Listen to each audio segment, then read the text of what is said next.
नमस्कार मित्रांनो, ठरलं तर मग मालिकेच्या पुढील भागात आता एक मुलगी प्रियाला भेटायला घरी आलेली असते। ती प्रियाला असं म्हणते की मी सुद्धा एक फॅशन डिझायनर आहे। प्रतिमा ताईंकडून कळलं की तुम्ही सुद्धा फॅशन डिझायनिंग केली आहे, तुम्ही कुठल्या कॉलेजमधून कोर्स केलाय असा प्रश्न ती प्रियाला विचारते।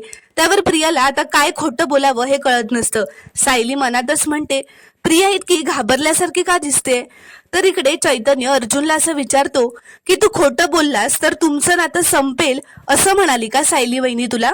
तर अर्जुन म्हणतो हो। त्यावर चैतन्य त्याला सायलीला घरी जाऊन सगळं खरं सांगून टाक असा सल्ला देतो। तर अर्जुन खूप घाबरलेला असतो। तर अर्जुन म्हणतो नाही, मी नाही सांगू शकत तिला सगळं खरं।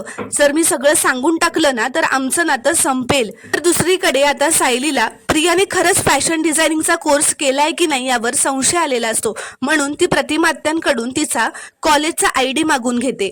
तो फोटो नीट बघते आणि त्या कॉलेजमध्ये चौकशी करते व त्या कॉलेजमध्ये चौकशी केल्यावर तिला सापडतं की या वर्षीच्या विद्यार्थ्यांच्या यादीमध्ये तन्वी किल्लेदार हे नावच दिसत नसतं।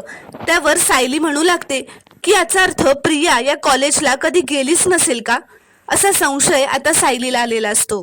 तर मित्रांनो, तुम्हाला हा प्रोमो कसा वाटला हे कॉमेंटमध्ये नक्की कळवा। व्हिडिओला एक लाईक नक्की करा आणि चॅनलला प्लीज सबस्क्राईब करा।